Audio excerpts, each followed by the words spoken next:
Assalamualaikum warahmatullahi wabarakatuh. Perkenalkan, nama ulun Muhammad Zulkifli. Ulun dari sekolah 61 Garabai. Ulun adalah seorang guru. Ulun di sini hendak menyampaikan pesan-pesan dan poin-poin penting untuk memajukan sekolah kita ini menjadi lebih baik dan lebih maju. Langsung aja lah. Jadi poin yang pertama itu mempersiapkan masyarakat untuk pendidikan yang lebih maju. Maksudnya itu mempersiapkan itu adalah masyarakat bisa juga berperan sebagai misalnya sebagai sumber pelaksana, penyelenggara,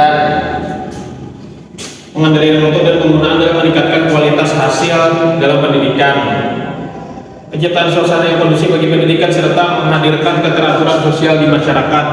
Jadi kita tuh harus teratur, kita antara sekolah dan masyarakat tuh harus teratur, jangan ada kesalahpahaman atau apapun, supaya sekolah kita tuh menjadi lebih maju.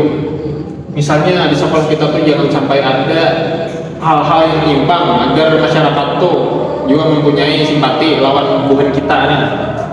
Untuk poin yang kedua, salah satu tujuan sekolah menciptakan generasi yang sukses. Untuk menciptakan generasi yang sukses nih, maka diperlukan calon-calon generasi yang pintar. Contohnya mengadakan kegiatan yang berhubungan agar sekolah menjadi lebih maju. Banyak kegiatan yang kalau kita gawe supaya sekolah kita ini lebih maju. Misalnya guru tuh harus konsisten dengan waktu belajar, memberikan pelajaran itu harus dengan waktu yang tepat waktu, konsisten lah.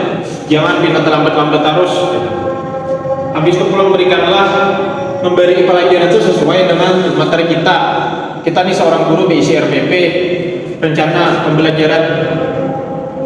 Jadi kita tuh harus menyesuaikan materi di dalam RPP itu lawan materi kita yang kita ajar hari ini. Misalnya kita hari ini mempelajari fikih, di RPP kita tuh misalnya kita pakai metode ceramah.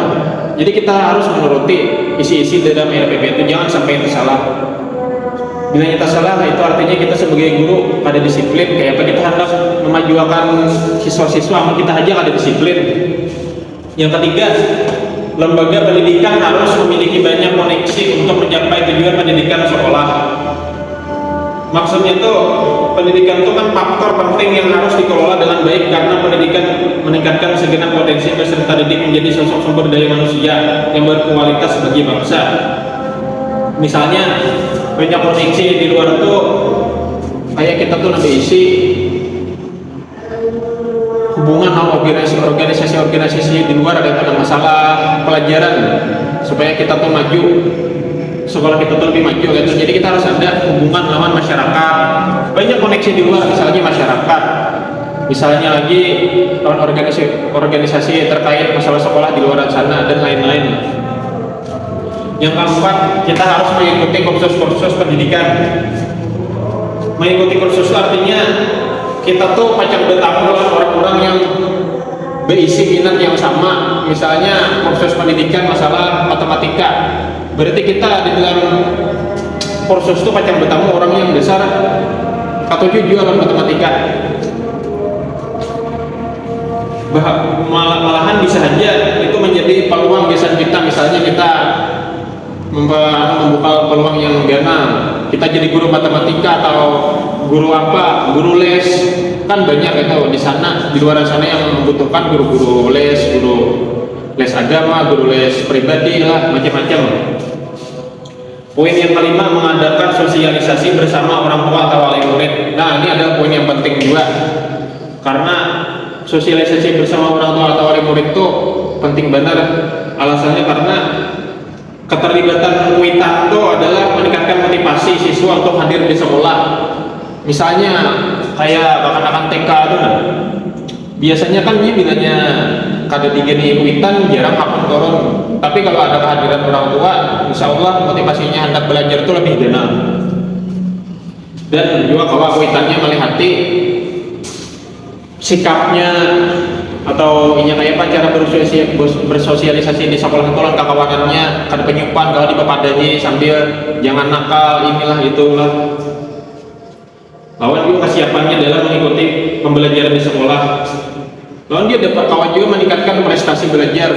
Anak tuh biasanya dilihat duitan tuh hendak dilihat pintar, jadinya motivasinya hendak mempelajari itu semakin dalam gitu kan. Ya kada mudah menyerah gitu kan.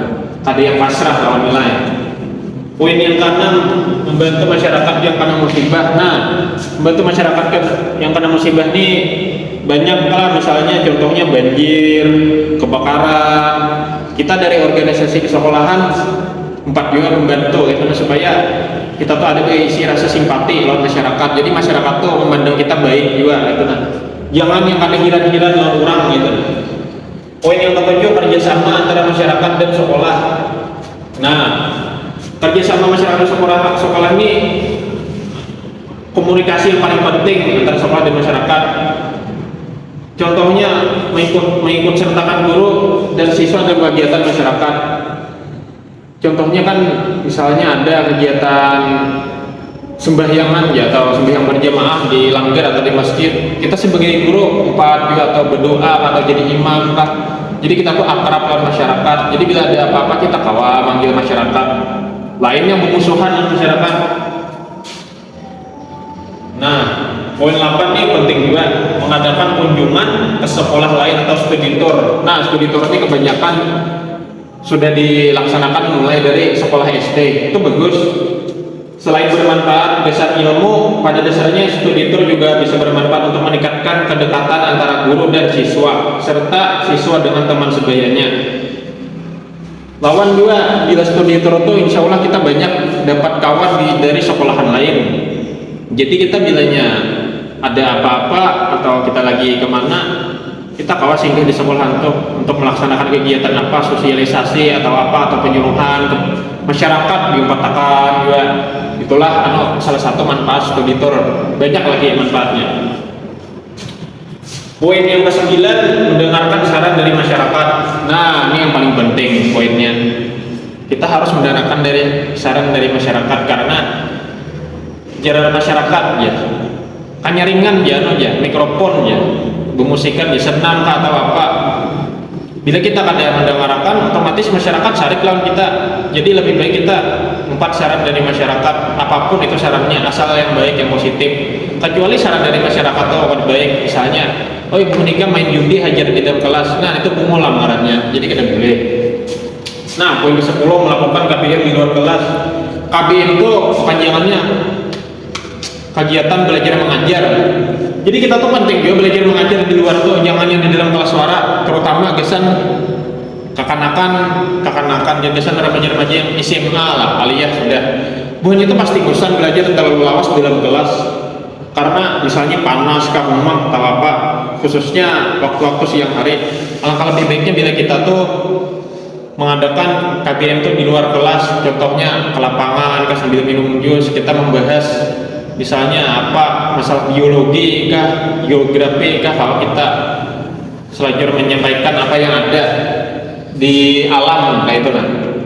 Kadang yang di kelas suara, karena hakikat belajar itu bermakna, sebab siswa dihadapkan dengan situasi dan keadaan yang sebenarnya atau bersifat alami. Mungkin poin-poinnya sudah disampaikan seberataan. Sampai sini aja dulu lah, bila ulun ada salah kata mohon maaf. Ulun Muhammad Zulhidni pamit. Assalamualaikum warahmatullahi wabarakatuh.